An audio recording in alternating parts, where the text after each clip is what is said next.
ನಮಸ್ಕಾರ ವೀಕ್ಷಕರೇ, ನೀವು ನೋಡ್ತಾ ಇರೋದು ಆದ್ಯಂತ್ ಮೀಡಿಯಾ. ನಾನು ಸೌಜನ್ಯ ರಜತ್.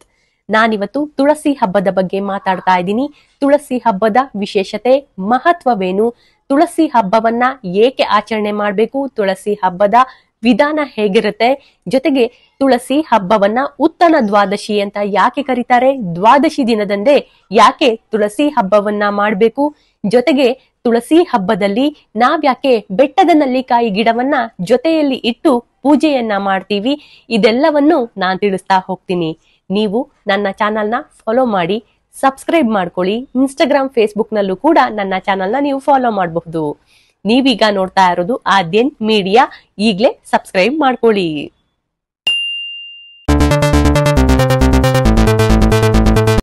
ನಾವಿಲ್ಲಿ ಮಾತಾಡ್ತಾನೆ ಇದೀವಿ ಉತ್ತನ ದ್ವಾದಶಿ ಅಂತ. ಹಾಗಾದ್ರೆ ಏನಿದು ಉತ್ತನ ದ್ವಾದಶಿ? ನಾವ್ಯಾಕೆ ದ್ವಾದಶಿ ದಿನದಂದೇ ತುಳಸಿ ಹಬ್ಬವನ್ನ ಮಾಡ್ಬೇಕು? ಈ ರಿಪೋರ್ಟ್ ನ ನೀವು ಕೇಳಲೇಬೇಕು. ತುಳಸಿ ಹಬ್ಬ. ತುಳಸಿ ವಿಷ್ಣುವಿನ ಸಾಲಿಗ್ರಾಮ ಅವತಾರವನ್ನ ಮದುವೆಯಾಗ್ತಾಳೆ. ಈ ಕಾರಣದಿಂದಾಗಿ ತುಳಸಿ ವಿವಾಹ ಎಂದು ಕರೆಯಲಾಗುತ್ತೆ. ನೀವಿಲ್ಲಿ ಕೇಳಬಹುದು, ದ್ವಾದಶಿ ದಿನವೇ ಯಾಕೆ ಅಂತ. ಆಷಾಢ ಮಾಸದ ಶುಕ್ಲ ಪಕ್ಷದ ಪ್ರಥಮ ಏಕಾದಶಿ ಎಂದು ಮಹಾವಿಷ್ಣು ಕ್ಷೀರಸಾಗರದಲ್ಲಿ ಮಲಗಿರ್ತಾನೆ, ಅಂದ್ರೆ ಯೋಗ ನಿದ್ರೆಯಲ್ಲಿರ್ತಾನೆ. ಹಾಗಾಗಿ ಆತ ಕಾರ್ತೀಕ ಮಾಸದ ಶುಕ್ಲ ಪಕ್ಷದ ದ್ವಾದಶಿ ಎಂದು ಎದ್ದೇಳ್ತಾನೆ. ಆದ್ದರಿಂದ ಇದನ್ನ ಉತ್ತನ ದ್ವಾದಶಿ ಎಂದು ಕರೆಯಲಾಗುತ್ತೆ. ಇಲ್ಲಿ ಉತ್ತನ ಅಂದ್ರೆ ಎದ್ದೇಳೋದು ಅಂತ ಮೊದಲೇ ತಿಳಿಸಿದ್ದೆ. ಹೀಗೆ ಮಹಾವಿಷ್ಣುವು ನಿದ್ರೆಯಿಂದ ಏಳುವ ದಿನವೇ ನಮ್ಮ ತುಳಸಿ ಪೂಜೆಯ ದಿನವಾಗಿದೆ. ಸಾಮಾನ್ಯವಾಗಿ ಪತಿ ಎದ್ದೇಳೋ ಮುಂಚೆ ಪತ್ನಿ ಎದ್ದೇಳೋದು ಸ್ವಾಭಾವಿಕ. ಅದೇ ರೀತಿ ಮಹಾವಿಷ್ಣುವಿನ ಪತ್ನಿಯಾದಂತಹ ಮಹಾಲಕ್ಷ್ಮಿ ಎದ್ದೇಳುವ ದಿನವು ಉತ್ತನ ದ್ವಾದಶಿಗಿಂತ ಪೂರ್ವದಲ್ಲಿ ಬರುವ ದೀಪಾವಳಿ ದಿನವಾಗಿದೆ. ಹೀಗಾಗಿ ಲಕ್ಷ್ಮಿಗೆ ದೀಪಾವಳಿ ಎಂದೇ ಪೂಜೆ ಮಾಡಲಾಗುತ್ತೆ. ಹಾಗಾಗಿ ತುಳಸಿ ಕಟ್ಟೆಗೆ ದೀಪಾವಳಿ ದಿನದಿಂದ ಪ್ರಾರಂಭವಾಗಿ ಉತ್ತನ ದ್ವಾದಶಿವರೆಗೂ ಪ್ರತಿದಿನವೂ ಪೂಜೆ ಮಾಡಲಾಗುತ್ತೆ, ಹಾಗೆ ದೀಪಗಳನ್ನ ಹಚ್ಚಲಾಗುತ್ತೆ. ಇನ್ನು ಈ ಶುಭ ದಿನ ಗೋವಿಂದನನ್ನ ನಿದ್ದೆ ಬಿಟ್ಟು ಎದ್ದೇಳು, ನೀನು ಮಲಗಿದ್ರೆ ಜಗತ್ತೇ ಮಲಗಿರುತ್ತೆ, ನೀನು ಎದ್ರೆ ಜಗತ್ತೇ ನಗ್ತಾ ಇರುತ್ತೆ. ಹಾಗಾಗಿ ಎದ್ದೇಳು ಎಂದು ಭಕ್ತರು ಆತನನ್ನ ಪ್ರಾರ್ಥನೆ ಮಾಡ್ತಾರೆ. ಲಕ್ಷ್ಮೀನಾರಾಯಣರು ಜಾಗೃತ ವ್ಯವಸ್ಥೆಯಲ್ಲಿದ್ದಾಗ ಜಗಹೃದಯವೇ ಆನಂದಮಯವಾಗಿ ಮಂಗಳ ವಾತಾವರಣ ನೆಲೆಸುತ್ತೆ. ಹಾಗಾಗಿ ನೀವು ಅಬ್ಸರ್ವ್ ಮಾಡಿ ನೋಡಿರಬಹುದು, ನವೆಂಬರ್ ಡಿಸೆಂಬರ್ ತಿಂಗಳಲ್ಲೇ ಅತಿ ಹೆಚ್ಚು ವಿವಾಹಗಳು ನಡೆಯುತ್ತೆ. ಅದಕ್ಕೂ ಕೂಡ ಈ ಉತ್ತನ ದ್ವಾದಶಿನೇ ಕಾರಣ. ಹಿಂದೂಗಳ ವಿವಾಹದ ಋತುವಿನ ಮಂಗಳಕರ ಆರಂಭ ಅಂತ ಕರೀತಾರೆ. ತುಳಸಿಯನ್ನ ಸ್ವಂತ ಮಗಳಂತೆ ಭಾವಿಸಿ ವಿವಾಹ ನಡೆಸಲಾಗುತ್ತೆ. ಕನ್ಯಾದಾನ ಮಾಡಿ ಪುಣ್ಯವನ್ನ ಪಡಿಬಹುದು ಎಂಬ ನಂಬಿಕೆ ನಮ್ಮಲ್ಲಿದೆ. ತುಳಸಿ ಹಬ್ಬದ ದಿನದಂದು ನಾವು ತುಳಸಿ ಪೂಜೆ ಮಾಡುವಾಗ ಬೆಟ್ಟದ ನಲ್ಲಿಕಾಯಿ ಗಿಡವನ್ನ ಜೊತೆಯಲ್ಲಿ ಇಟ್ಟು ಪೂಜೆಯನ್ನ ಮಾಡ್ತೀವಿ. ಅದಕ್ಕೆ ಏನ್ ಕಾರಣ ಗೊತ್ತಾ? ತುಳಸಿಯನ್ನ ಲಕ್ಷ್ಮೀ ಸ್ವರೂಪ ಅಂತ, ಹಾಗೆ ಬೆಟ್ಟದ ನಲ್ಲಿಕಾಯಿ ಗಿಡವನ್ನ ನಾರಾಯಣ ಸ್ವರೂಪ ಅಂತ ನಾವು ಅವರಿಬ್ಬರನ್ನ ಜೊತೆಯಲ್ಲಿ ಕೂರಿಸಿ ಮದುವೆಯನ್ನ ಮಾಡೋದು.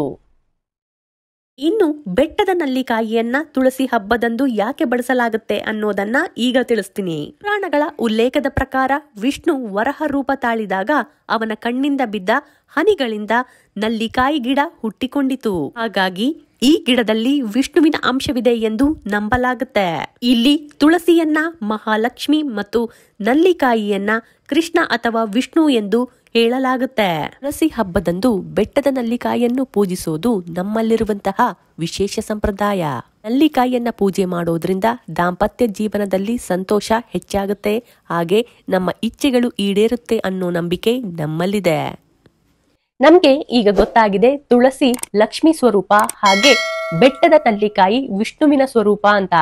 ಆದ್ರೆ ಇಲ್ಲಿ ತುಳಸಿ ಮಾತೆಯ ಕತೆ ಏನಾದ್ರೂ ಇರ್ಬೇಕಲ್ಲ, ಆಕೆ ಹೇಗೆ ಲಕ್ಷ್ಮೀ ದೇವಿ ಆದ್ಲು ಅನ್ನೋದನ್ನ ನೀವು ಕೂಡ ತಿಳ್ಕೋಬೇಕು ಅಂದ್ರೆ ಈ ಸಣ್ಣ ಕಥೆಯನ್ನ ನೀವು ಕೇಳಲೇಬೇಕು. ತುಳಸಿಗೆ ವೃಂದ ಎಂಬ ಮತ್ತೊಂದು ಹೆಸರಿದೆ. ಈಕೆಯ ಗಂಡ ಜಲಂಧರ ಎಂಬ ರಾಕ್ಷಸನಾಗಿರ್ತಾನೆ. ಈಕೆ ಮಹಾಪತಿವ್ರತೆ ಆಗಿರ್ತಾಳೆ. ಹಾಗಾಗಿ ಜಲಂಧರ ಎಂಬ ರಾಕ್ಷಸನನ್ನ ಸಾಯಿಸಲು ಯಾರಿಗೂ ಕೂಡ ಸಾಧ್ಯ ಆಗೋದಿಲ್ಲ. ಆತನ ಕಾಟ ತುಂಬಾನೇ ಆಗಿರುತ್ತೆ. ಆಗ ದೇವಾನುದೇವತೆಗಳು ವಿಷ್ಣುವಿನ ಮೊರೆ ಹೋಗ್ತಾರೆ. ಆಗ ವಿಷ್ಣು ಜಲಂಧರ ವೇಷ ಧರಿಸಿ ವೃಂದಾಳ ಪಾವಿತ್ರತೆ ಶಕ್ತಿಗೆ ಭಂಗ ತರ್ತಾನೆ. ಆ ಸಮಯದಲ್ಲಿ ಜಲಂಧರ ದೇವಾನುದೇವತೆಗಳ ಜೊತೆಗೆ ಹೋರಾಡ್ತಾ ಇರ್ತಾನೆ, ಅಲ್ಲೇ ಸತ್ತು ಹೋಗ್ತಾನೆ. ಆಗ ವೃಂದ ಬಹಳ ದುಃಖದಿಂದ ವಿಷ್ಣುವಿಗೆ ಒಂದು ಶಾಪ ಕೊಡ್ತಾಳೆ. ನೀನು ಕೂಡ ನಿನ್ನ ಹೆಂಡತಿಯಿಂದ ಒಂದಲ್ಲ ಒಂದು ಸಮಯದಲ್ಲಿ ದೂರ ಹೋಗೇ ಹೋಗ್ತೀಯಾ, ನೋಡ್ತಾ ಇರುವಂತ. ಅದೇ ಆ ವೃಂದಳೆ ತುಳಸಿಯಾಗಿ ಪಾರ್ವತಿ ತಯಾರಿಸಿದ ಬೃಂದಾವನದಲ್ಲಿ ಹುಟ್ಟಿ ಬರ್ತಾಳೆ. ನಂತರ ಇವಳೇ ರುಕ್ಮಿಣಿಯಾಗಿ ಜನ್ಮ ಪಡೆದು ಕಾರ್ತೀಕ ಶುದ್ಧ ದ್ವಾದಶಿ ಎಂದು ಕೃಷ್ಣನನ್ನ ಮದುವೆಯಾಗ್ತಾಳೆ. ಈ ಹಬ್ಬಕ್ಕೆ ಸಂಬಂಧಿಸಿದಂತಹ ಮತ್ತೊಂದು ಪುರಾಣದ ಕಥೆ ಇದೆ. ಅದೇ ಸಮುದ್ರ ಮಂಥನದಲ್ಲಿ ಬಂದಂತಹ ಅಮೃತದ ಕಳಶದ ಬಗ್ಗೆ.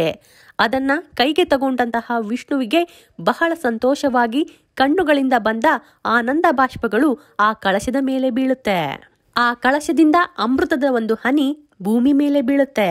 ಅದಕ್ಕೆ ತುಲಾನಿ ಅಥವಾ ತುಳಸಿ ಎಂದು ಹೆಸರಿಟ್ಟು ಲಕ್ಷ್ಮಿಯೊಂದಿಗೆ ತುಳಸಿಯನ್ನು ವಿಷ್ಣುವು ಮದುವೆಯಾದನಂತೆ. ಹಾಗೆ ಈ ತುಳಸಿ ವಿವಾಹವನ್ನ ಮಾಡೋದ್ರಿಂದ ಹಿಂದಿನ ಜನ್ಮದ ಪಾಪಗಳು ನಾಶವಾಗುತ್ತೆ ಎಂಬ ನಂಬಿಕೆ ನಮ್ಮಲ್ಲಿದೆ.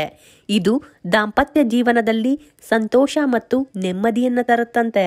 ಸಂತಾನವಿಲ್ಲದ ದಂಪತಿಗಳಿಗೆ ಸಂತಾನ ಪ್ರಾಪ್ತಿಯಾಗಲು ಇದು ಸಹಕಾರಿಯಾಗಿದೆ ಈ ತುಳಸಿ ಹಬ್ಬ. ಹಾಗೆ ತುಳಸಿ ಗಿಡವನ್ನ ಸಾವಿರಾರು ವರ್ಷಗಳಿಂದ ಪೂಜೆ ಮಾಡ್ತಾ ಬಂದಿದ್ದೀವಿ. ಇದನ್ನ ಪೂಜೆ ಮಾಡದೇ ಇದ್ರೆ ಯಾವುದೇ ಪೂಜಾ ಫಲವು ಪ್ರಾಪ್ತಿಯಾಗೋದಿಲ್ಲ ಎಂದು ಪುರಾಣಗಳೇ ಹೇಳುತ್ತೆ. ಇನ್ನು ತುಳಸಿ ಮತ್ತು ನಲ್ಲಿಕಾಯಿ ಎರಡೂ ಕೂಡ ಧಾರ್ಮಿಕ ಮತ್ತು ಆರೋಗ್ಯ ಪ್ರಯೋಜನಗಳಿಗೆ ಹೆಸರುವಾಸಿಯಾಗಿದೆ. ಇನ್ನು ತುಳಸಿ ಹಬ್ಬದ ಆಚರಣೆ: ತುಳಸಿ ಕಟ್ಟೆಯನ್ನ ಶುದ್ಧೀಕರಿಸಿ ರಂಗೋಲಿ ಹಾಕಿ, ನಲ್ಲಿಕಾಯಿ ಟೊಂಗೆ ಹಾಗೆ ಮಾವಿನ ತೋರಣದಿಂದ ಅಲಂಕರಿಸಿ, ಹೂವು ಗೆಜ್ಜೆ ವಸ್ತ್ರದಿಂದ ದೇವರನ್ನ ಶೃಂಗರಿಸಿ ಕೃಷ್ಣನ ವಿಗ್ರಹ ಇಟ್ಟು ಪೂಜೆ ಮಾಡಿ, ವಿವಿಧ ಫಲಪುಷ್ಪಗಳಿಂದ ದೇವರಿಗೆ ನೈವೇದ್ಯ ಮಾಡಿ, ಇನ್ನು ತುಳಸಿ ಕಟ್ಟೆಗೆ ದೀಪಗಳಿಂದ ಅಲಂಕರಿಸಿ, ಹಾಗೆ ಕೃಷ್ಣನಿಗೆ ಪ್ರಿಯವಾದಂತಹ ಅವಲಕ್ಕಿಯ ಪಂಚಕಜ್ಜಾಯವನ್ನ ನೈವೇದ್ಯ ಮಾಡಿ. ತುಳಸಿ ಪೂಜೆಗೂ ದೀಪಾವಳಿಗೂ ಅವಿನಾಭಾವ ಸಂಬಂಧವಿದೆ. ಹಿರಿಯರು ಮತ್ತು ಪುರಾಣಗಳು ಹೇಳುವ ಪ್ರಕಾರ ಯಾವ ಮನೆಯಲ್ಲಿ ತುಳಸಿ ಗಿಡ ಇರುತ್ತೋ ಆ ಮನೆ ತೀರ್ಥಕ್ಷೇತ್ರದಂತೆ. ತುಳಸಿಯಲ್ಲಿ ನಮ್ಮ ಪಾಪ ತಾಪಗಳನ್ನ ದೂರವಿಡುವಂತಹ ಸಮಸ್ತ ದೇವತೆಗಳು ಇರ್ತಾರೆ ಅನ್ನೋ ನಂಬಿಕೆ ನಮ್ಮಲ್ಲಿದೆ. ನಮ್ಮ ಹಿಂದೂ ಸಂಪ್ರದಾಯದಲ್ಲಿ ಬಹಳ ಕಡಿಮೆ ಬಜೆಟ್ನಲ್ಲಿ ಸಂತೋಷದಿಂದ ಸಡಗರದಿಂದ ಹಬ್ಬದ ವಾತಾವರಣವನ್ನ ಮನೆ ತುಂಬಿಸುವಂತಹ ಒಂದು ಮದುವೆ ಅಂದ್ರೆ ಅದು ತುಳಸಿ ಹಬ್ಬನೇ ಇರಬೇಕು ಅಥವಾ ತುಳಸಿ ಮದುವೆನೇ ಇರಬೇಕು. ಏನಂತೀರಿ? ನನ್ನ ವಿಡಿಯೋಗಳು ನಿಮ್ಗೆ ಇಷ್ಟ ಆಗ್ತಾ ಇದ್ರೆ ಲೈಕ್ ಮಾಡಿ, ಶೇರ್ ಮಾಡಿ. ನಿಮ್ಗೇನಾದ್ರೂ ಸಜೆಷನ್ ಕೊಡ್ಬೇಕು ಅನ್ಸಿದ್ರೆ ನನ್ನ ಕಮೆಂಟ್ ಸೆಕ್ಷನ್ ಅಲ್ಲಿ ತಿಳಿಸಿ. ಹಾಗೆ ನನ್ನ ಚಾನಲ್ನ ಫಾಲೋ ಮಾಡ್ತಾ ಇರಿ. ನಿಮಗೆ ಬಹಳ ಇಂಟ್ರೆಸ್ಟಿಂಗ್ ಆದಂತಹ ವಿಡಿಯೋಗಳನ್ನ ನಾನು ಹಾಕ್ತಾನೆ ಇರ್ತೀನಿ. ಧನ್ಯವಾದಗಳು.